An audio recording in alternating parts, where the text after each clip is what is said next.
Welcome to my YouTube চ্যানেলে স্বাগত তোমাদের সবাইকে। দেখো বন্ধুরা, আজকে তোমাদের সঙ্গে শেয়ার করছি সাদা বেগুন গাছ। দেখো বন্ধুরা, এই যে সাদা সাদা বেগুন খুব সুন্দর খেতে হয়। দেখো, তাই মনে করলাম তোমাদের সঙ্গে শেয়ার করব। এই যে চরম ফল হয়। দেখো বন্ধুরা, এই যে সাদা সাদা বেগুন, এই যে দেখতেই পারছো তোমরা, সাদা সাদা বেগুন গাছ। এই যে সাদা বেগুন, একদম সাদা।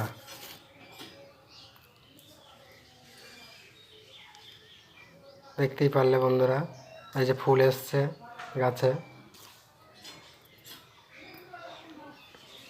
এই যে এবার দেখাবো তোমাদের, এই যে কালো ধুতরা গাছ। কালো ধুতরা গাছ অনেক কাজে লাগে। দেখো বন্ধুরা, দেখতেই পাচ্ছ বন্ধুরা, এই যে কালো ধুতরা গাছ, এই যে সাদা জবা গাছ।